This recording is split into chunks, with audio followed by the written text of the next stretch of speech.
Hey guys, if you're new here, I'm a infant domestic transracial adoptee adopted by white people that raised me in Georgia until I was 7. I was moved to a very racist part.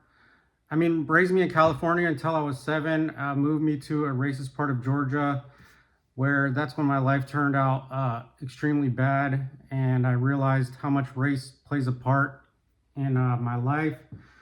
And I've been studying ever since, looking for answers to why I was the way I was, being in the adoption fog, believing I was saved and grateful and ungrateful, and believing I was the problem, to now I'm 40, coming out of the adoption fog and getting a firm grasp on the 7 core issues of adoption, maternal separation, the lifelong grief that I have as a transracial adoptee, and the identity damage that was done by living in a family that didn't look anything like me, that wasn't biologically connected to me, and how little it has to do with gratitude and more of education on adoption trauma. This video, I want to talk about adoption and is it a cult? And I just want to get in. I'm going to read. I asked ChatGPT if it's a cult, and I'm just going to read it. And this is my experience. I was gaslit pretty horribly, and I tried to kill myself because I thought that I was actually the problem, because that's what I was told. I was being ungrateful, and that means that it's a problem with me, not my environment, which that's not true. So is adoption a cult? ChatGPT says no. Adoption is not a cult. Adoption is a legal and social process through which an individual or couple takes on the parental role for a child who is not biologically their own. The goal of adoption is to provide a stable and loving home for a children who, for various reasons, cannot be cared for by their biological parents. It is generally motivated by compassion, a desire to build a family, or help children in need. The term cult, on the other hand, refers to a group with extreme devotion to a leader, ideology, or belief system, often characterized by manipulative or harmful practices. Comparing adoption to a cult will be inaccurate and misrepresentative. Now, this is for ethical adoption, which is the cover-up for a lot of other adoptions. Now, me and my experience, I didn't know that I was experiencing having the experience of being kidnapped. What I felt, I was being kidnapped, and without my consent, I asked to meet my biological family. I was told no repeatedly. I was told the color didn't matter and that my skin color doesn't matter. Basically, my needs and my wants don't mean shit because I have a safe home, which was actually not safe because the racism and bullying that I had to endure every day of my life, just going outside of my house in my neighborhood, was not safe. I was physically, mentally abused almost daily. And then I went back to my parents for racial counsel, and they gave me 0. They actually neglected that part of my needs. And this is just like small part of the problem with transracial infant adoption.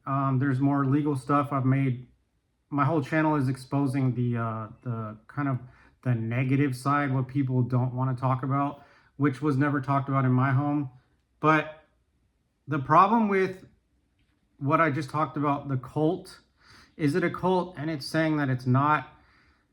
I asked ChatGPT what is unethical adoption, and you just got to listen to yourself, how other adopted parents talk, how other adoptees talk, and you got to figure out if what is unethical and what is ethical. So what did ChatGPT say is an unethical adoption? An unethical adoption refers to adoption practices that violate legal, moral, and ethical standards. These practices exploit children, birth families, or adopted families, often prioritizing profit or personal gain over the well-being of the child. Some common examples include: 1. Coercion of birth parents. Pressuring or manipulating birth parents into giving up their child without willfully understanding their rights or options. Exploiting vulnerable circumstances such as poverty to persuade parents into surrendering their child. 2. Trafficking and abducting, kidnapping or illegally obtaining children to sell them for adoption. misrepresenting or falsifying the child's circumstances to make them available for adoption. 3. Fraudulent practices, misleading adopted parents or birth parents about the child's background, health, or legal status. Charging exorbitant, hidden, or illegal fees under the guise of adoption expenses. Number 4, cultural and racial exploitation, ignoring or erasing a child's cultural identity, heritage, or connections to their community. Now, what did I just talk about? This was a beautiful adoption that I was told to be grateful for, and this is under unethical adoption. Now, this is way more common than people even think. I mean, if you listen to a transracial adoptee speaking out, this is what it means to come out of the fog. You realize how badly you were treated when you were a child, and you believed these lies of adoption, that you were saved, and that you were being ungrateful. And you trust your parents, you trust society, that one person would tell you that, hey, something's wrong here. You have lost so much. You have all these racial identity needs that are not being met. Number 4, continued. Facilitating international adoptions without respecting the laws or ethical guidelines of the child's home country. Now, as of this video, a lot of international adoptions have been ceased, and I'm just going to ask the question, why do you think that is? Do you think it's because international adoptees are doing so well and growing and having these amazing lives, or do you think it's because of the unethical practices that are finally being discovered and exposed? Number 5, lack of post-adoption support. Now, what did I say? In my last videos, I always talk about how I've been in therapy my entire life. Adoption has never, ever once, ever in AA treatment centers ever been exposed or taught to me that they could be anything related to do with addiction, trauma, maternal separation. I have never lost my family. It's only a gain. That is lack of post-adoption support. I have never been taught about my adoption. I had to go through suicide attempts 4 to 5 times, binge drinking for 20 years, looking for answers, desperately looking for answers on what the hell is going on with me. That is lack of adoption support, okay? Failing to ensure that adoptive families have the resources and support needed to care for the child. It is not just about feeding them and giving them a safe place. Adoptees have extra needs that kept children do not. And this is it's so misunderstood. Neglecting to prioritize the child's long-term well-being. I'm still suicidal. I am still wildly depressed. I have to be on medication.